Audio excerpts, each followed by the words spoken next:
Harvest time ਜਿਹੜੀ ਗੱਲ ਅਸੀਂ ਪਿਛਲੇ ਹਫਤੇ ਕਰ ਰਹੇ ਸੀ, ਇਹ ਕਟਣੀ ਦਾ ਸਮੇਂ ਹੈ ਔਰ ਅਸੀਂ ਬਹੁਤ ਸਾਰੀਆਂ ਗੱਲਾਂ ਕੀਤੀਆਂ ਸੀ ਔਰ ਇਹਦਾ ਸੈਕੰਡ ਪਾਰਟ ਅਸੀਂ ਅੱਜ ਦੇਖਾਂਗੇ।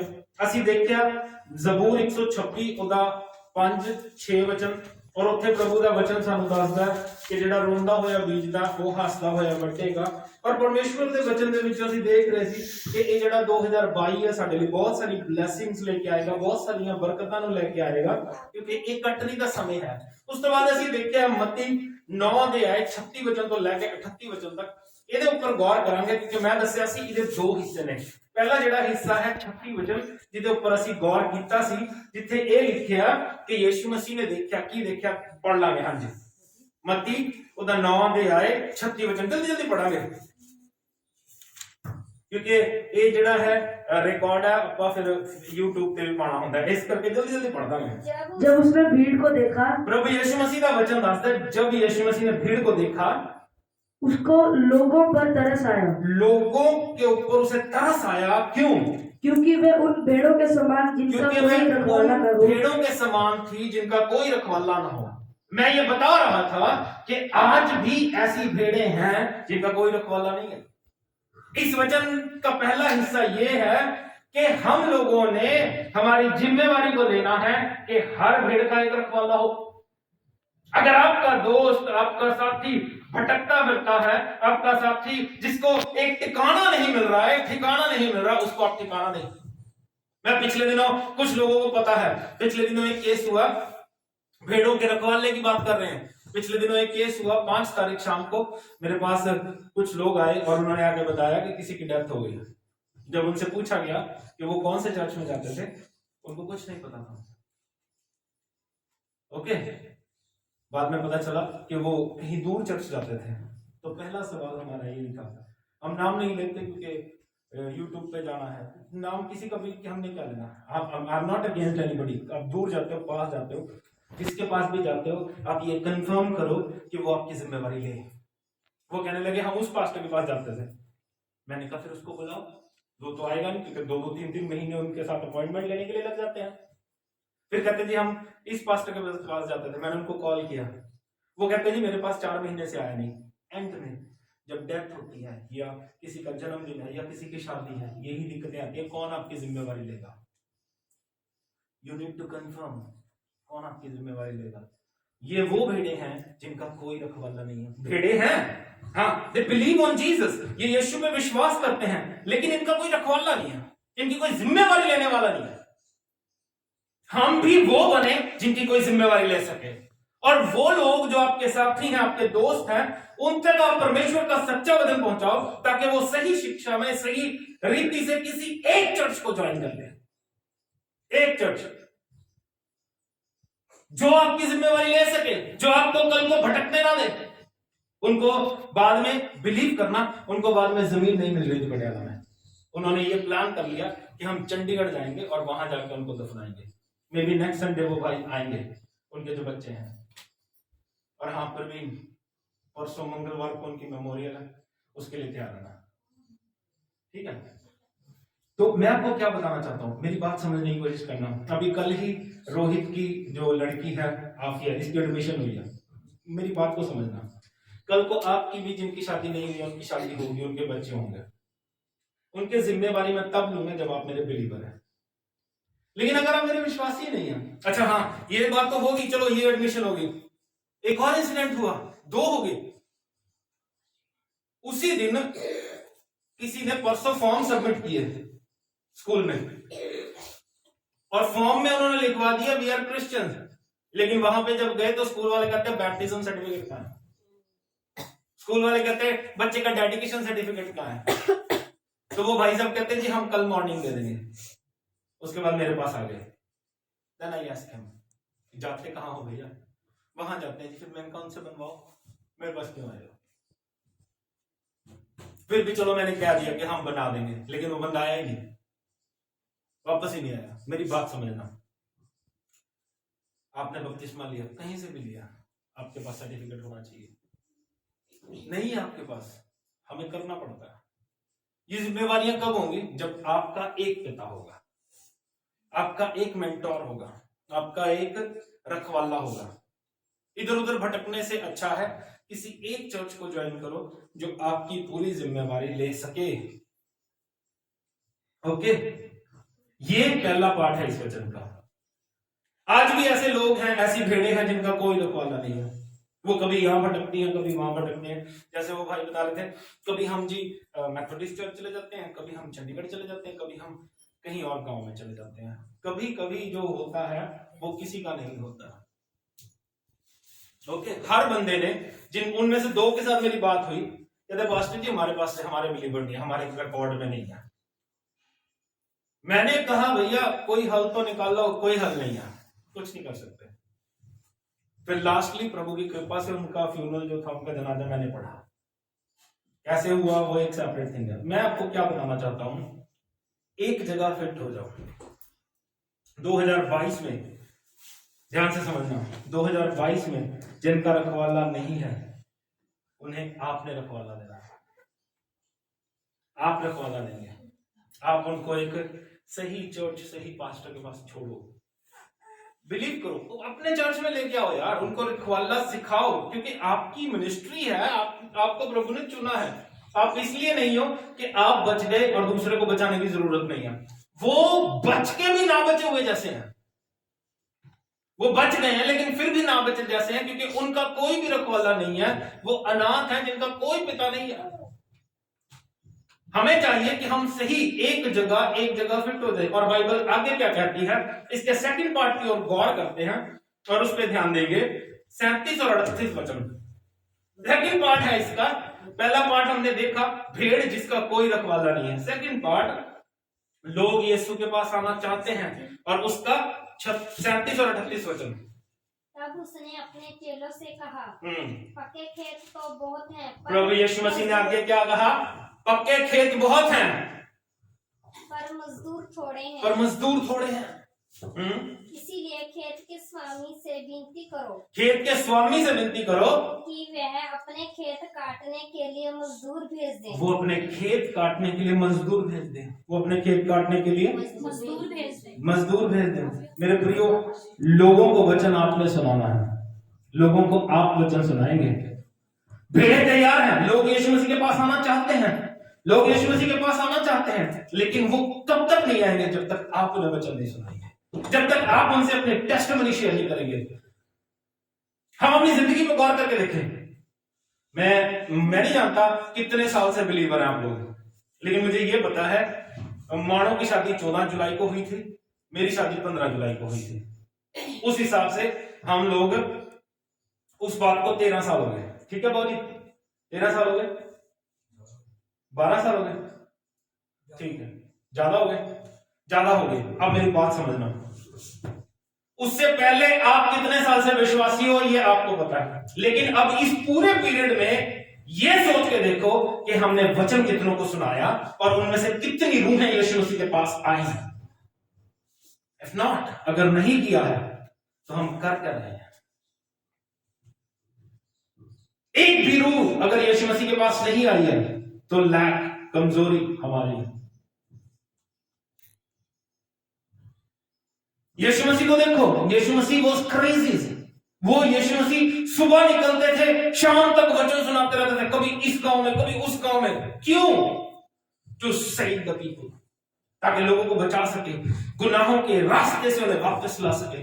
आज हम भी लोगों को गुनाह के रास्ते से, पाप के रास्ते से वापस ला सकते हैं, लेकिन अपनी जिंदगी से उनसे बात तो करें, उनके साथ वचन शेयर तो करें, अपना प्रैक्टिकल कुछ दिखाओ तो सही।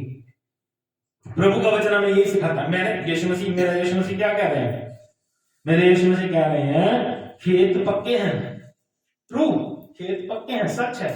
लोग यीशु मसीह के पास आना चाहते हैं, आप अपने एफर्ट्स ही नहीं दिखा रहे। खेत पका हुआ उसे काट नहीं रहे आप। लोग यीशु मसीह के पास आना चाहते हैं, उनसे बात नहीं कर रहे। बात करोगे तब बात करेंगे। मैंने पहले भी शेयर किया था, जल्दी जल्दी बताता हूं। मैंने एक प्रचार किया था, someone is waiting for you.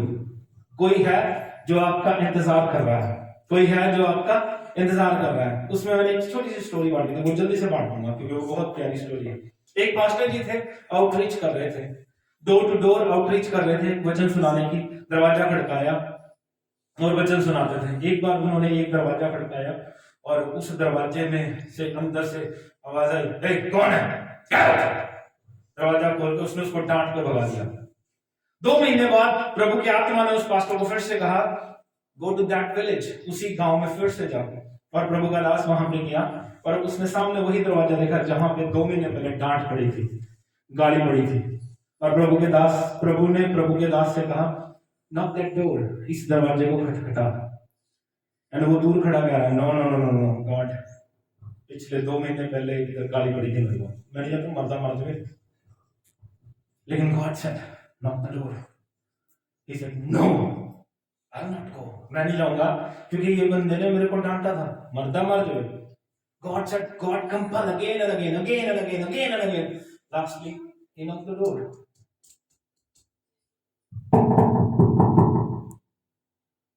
Nobody's coming. And he said, God, nobody's coming. God said, knock again. उसने फिर खटखटाया, कोई नहीं आया। फिर उसने खटखटाया, अंदर से एक बंदा निकला एंड डोर ओपन करते ही कहा, क्या है? उसने कहा, यीशु मसीह आपसे प्यार करते हैं और आपकी जिंदगी बचाना चाहते हैं। एंड वो बंदा उसे अंदर ले गया, पास्टर जी को। कहने लगा, मैं सुसाइड करने वाला था। उसने अपना रूम दिखाया जहां पे उसने फांसी लगा रखी है और कुर्सी रखी हुई है। कहता, मैं फंदा अपने गले में डालने वाला ही था, तभी आपने दरवाजा खटखटा दिया। कहता, मैं फिर से फंदा गले में डालने वाला था, फिर आपने दरवाजा खटखटा दिया। फिर से दरवाजा खटखटा दिया आपने। कहता, फिर मैंने सोचा पहला मैं इन्हीं मिल लूंगा।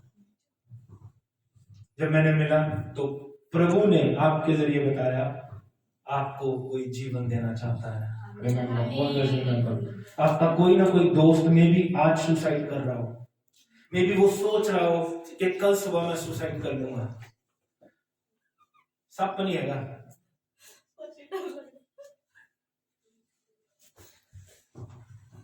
कोई भी दोस्त आपका सोच रहा हो कि मैं सुसाइड कर लूंगा, लेकिन यीशु मसीह उसको बचाना चाहते हैं। एफर्ट्स आपके हैं, डोंट बी लेजी। लेजी ना हो, क्रेजी हो जाओ। अगर प्रभु रात को 2 बजे कहता है ना, कॉल समवन, किसी को फोन करो तो करो। अगर आपको कहता है प्रभु जाओ उसके घर, तो प्रभु आपको लेके जाएगा टू सेव द पीपल। लोग नाश हो रहे हैं, वचन के ऊपर गौर करते हैं। रोमियो उसका 10 अध्याय 13 वचन से लेकर 17 वचन तक जल्दी जल्दी देखेंगे। लोग यीशु मसीह के पास आना चाहते हैं, लेकिन हम लोग as a Christian, as a मसीही, हम लोग अपने एफर्ट्स नहीं लगा रहे हैं। अगर हम अपनी जिंदगी पे गौर करें तो हम लोगों ने कितने लोगों को वचन सुनाया है ये हमें पता होगा, और कितने लोग उनमें से बचे हैं ये भी हमें पता होगा। एफर्ट्स लगाने हैं, आपने प्रेयर करनी है उनके लिए, उनको वचन सुनाना है, उसके साथ आप उनको प्रेयर करें, प्रभु सेव दम, प्रभु सेव दम, प्रभु सेव दम। हाँ जी, 10 की 13 से 17 तक। क्योंकि जो कोई प्रभु का नाम लेगा, बाइबल कहती है जो कोई प्रभु का नाम लेगा वह उद्धार पाएगा, वो ही उद्धार पाएगा। बस यीशु प्रभु का नाम लेगा, उसकी मुक्ति होगी, उसका उद्धार होगा। हाँ जी। फिर जिस पर उन्होंने विश्वास नहीं किया, ध्यान से सुनना, फिर जिस पर उन्होंने विश्वास नहीं किया वह उसका नाम कैसे ले? उसका नाम कैसे ले? इफ ही से यीशु मसीह का नाम पुकारा तो वो कहेगा यार इसका नाम हमने लिया नहीं, तो हम इस पे विश्वास कैसे करें? कैसे विश्वास करेंगे वो जब उसको जानते ही नहीं? हाँ जी।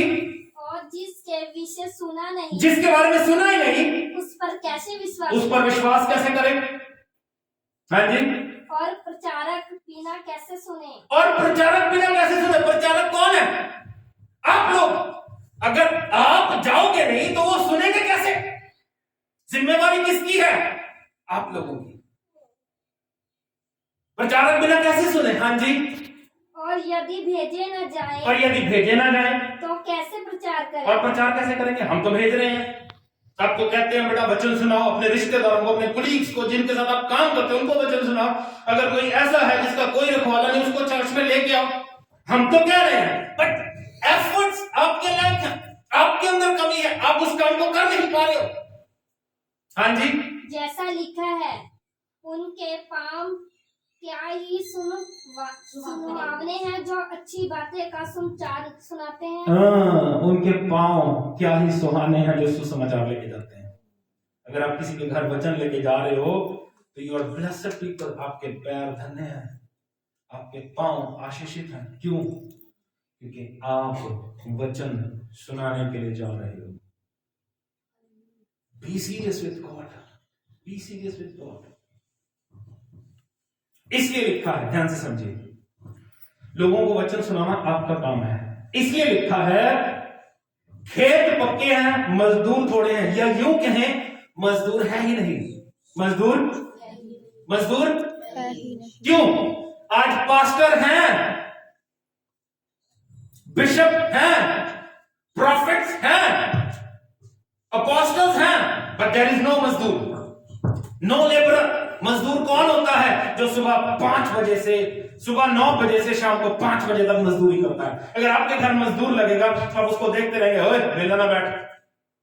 इस तरह के मजदूर प्रभु को चाहिए जो दिन भर प्रभु के लिए एफर्ट्स लगाते हैं, जो दिन भर प्रभु के लिए कुछ करते रहे, जो दिन भर प्रभु के लिए काम करते रहे।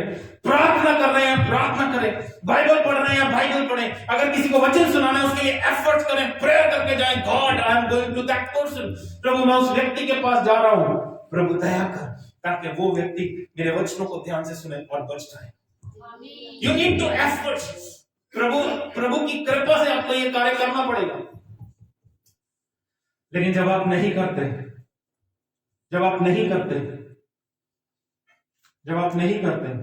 तब लोग नाश होते हैं। बाइबल क्लियर है, अगर भेजे ना जाए तो सुसमाचार कैसे प्रचार करेंगे? जो प्रभु का नाम लेगा उसी की मुक्ति होगी। लेकिन वो नाम उन तक पहुंचे तो सही,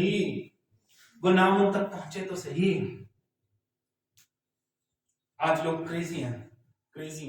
क्या है? क्रेजी। अगर उनको कहा जाए ना, हे आपको मिनिस्ट्री के लिए यूएसए जाना है, दे विल बी हैप्पी। वो लोग बड़े खुश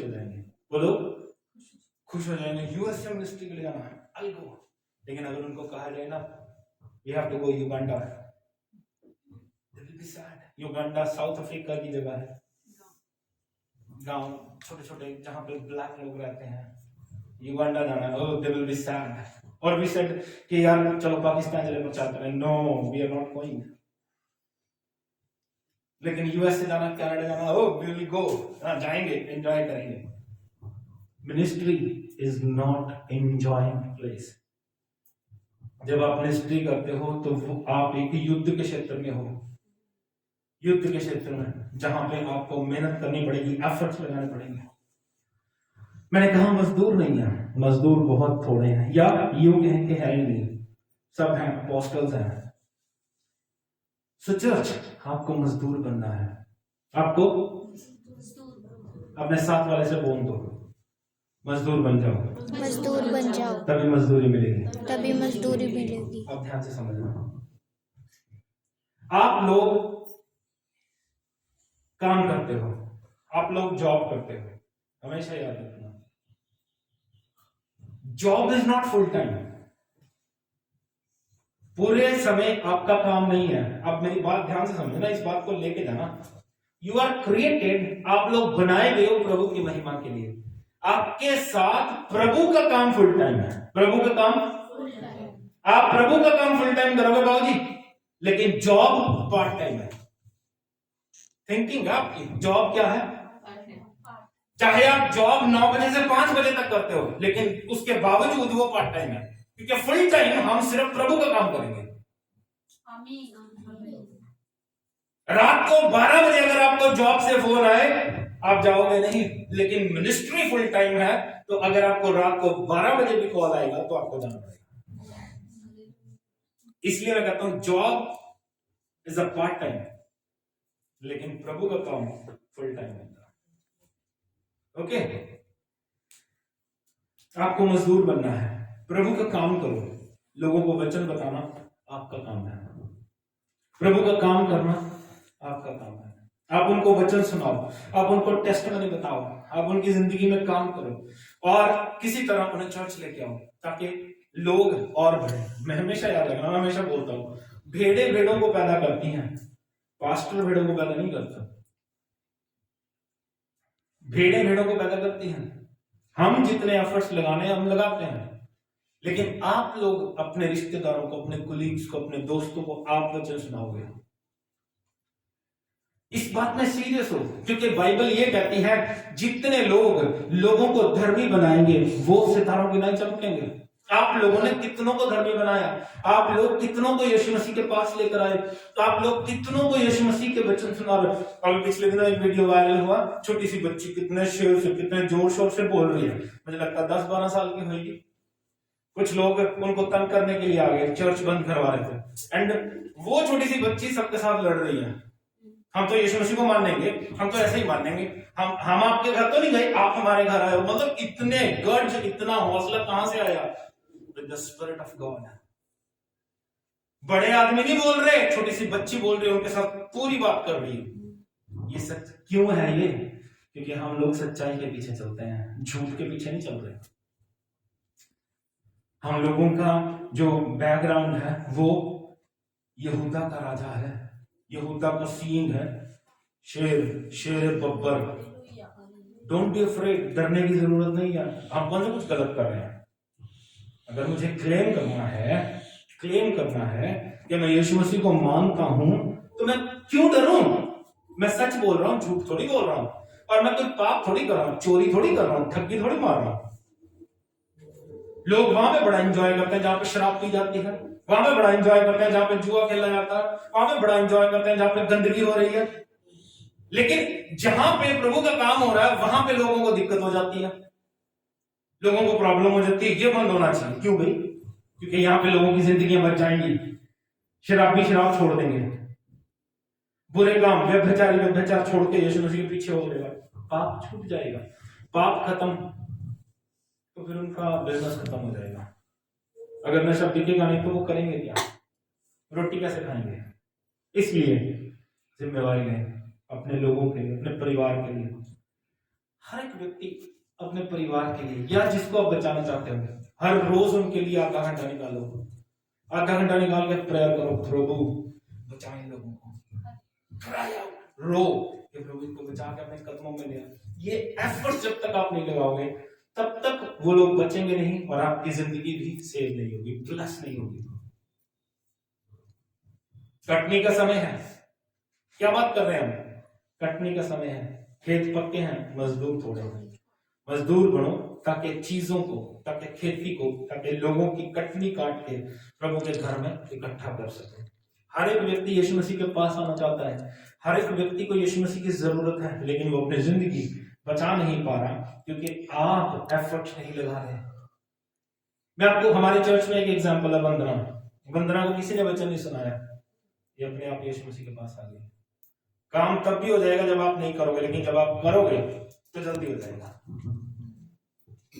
प्रभु ने जिसको बचाना है उसको अपने आप ही रात को उसके साथ सपने में बात कर लेगा, लेकिन अगर आप करोगे तो जल्दी हो जाएगा, जल्दी हो जाएगा।